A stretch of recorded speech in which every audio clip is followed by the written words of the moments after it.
अन्न व औषध प्रशासनाविरोधात सिद्धाराम नंदर्गी यांचे बेमुदत धरणे आंदोलन. सोलापूर शहरात रासायनिक शिंदी, ताडी, फ्रूट बियर, मावा तसेच इतर कथित नशायुक्त पदार्थांच्या विक्रीला अन्न व औषध प्रशासनातील काही अधिकारी जाणून बुजून मदत करत असल्याचा आरोप करत आरटीआय कार्यकर्ते व सामाजिक कार्यकर्ते सिद्धाराम नंदर्गी यांनी जिल्हाधिकारी कार्यालयासमोर बेमुदत धरणे आंदोलन सुरू केले आहे. नंदर्गी यांनी सहाय्यक आयुक्त अन्न व औषध प्रशासन कार्यालयातील अधिकाऱ्यांविरोधात तक्रार अर्ज सादर केला असून कारवाईच्या नावाखाली केवळ वसुली होत असल्याचा आरोप त्यांनी केलाय.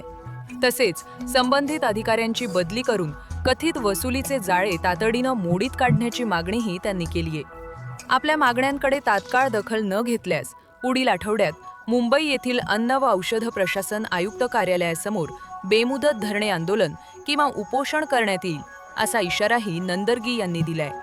दरम्यान या आरोपांबाबत संबंधित अन्न व औषध प्रशासनाच्या अधिकाऱ्यांची अधिकृत प्रतिक्रिया अद्याप मिळालेली नाही. तुम्ही जे बेमुदत धरणे आंदोलन सुरू केलेलं आहे त्यामध्ये तुमचा असा विषय या ठिकाणी लिहिण्यात आलेला आहे की सोलापूर शहरातील बेकायदेशीर रासायनिक ताडी, शिंदी व फ्रूट बियर विक्रेते निर्मितीवर देसाई साहेब मेहरबान या पाठीमागचा उद्देश काय आहे आणि आंदोलनाचा विषय काय आहे? मागील महिना 2 महिन्यामध्ये आम्ही वेळोवेळी तोंडी तक्रार मान्य देसाई साहेबांना दिला की सोलापूर विषारी ताडी विकला जात आहे, फ्रूट बियर मध्ये विषारी पदार्थ मिसळले जाते. CS2 सारख्या जीवाला घातक असणाऱ्या रासायन पावडर मिसळून हा शिंदी घरात तयार करून विकला जातो लाखो लिटर. तर याच्यावर तुम्ही कारवाई करावा असा सामाजिक कार्यकर्ता म्हणून आमची मागणी. तर या गोष्टीला त्यांनी चाल ढकल करत 1.5 महिने काढले. आज करू, उद्या करू, परवा करू, स्टाफ तिकडे आहे, इकडे आहे. तर ज्यावेळेस त्यांनी कारवाईला जायचं मागच्या बुधवारी वेळ आला तर 10-15 मिनिटांपूर्वी कारवाईला जाण्याच्या अगोदर सर्व धंदे चालू होते. आमचा माणसं त्या स्पॉटवर उभा राहून होत्या. तर यांनी अर्ध्या रस्त्यात गेल्यानंतर 10-15 मिनिटात पोहोचण्याच्या अगोदर सर्व धंदे तात्काळ बंद करण्यात आले, अचानक बंद करण्यात आले. तर याचा अर्थ आम्ही काय घ्यावा? कोणीतरी देसाई साहेब असू द्या, देसाई साहेबांचा स्टाफ असू द्या, त्यांना फोन करून सांगितलेलं असणार आहे की आम्ही येतो कारवाईला, तुम्ही धंदे बंद करून पळून जावा. हा असा अनेक वेळा झालेला आहे. या अवैध धंदे निर्मिती आणि विक्रेते आहे यांना पाठबळ देण्याचं काम देसाई साहेब करत आहे का? 100% देसाई साहेबांचा या सर्व 2 नंबर धंद्यावाल्यांचा आर्थिक संबंध आहे.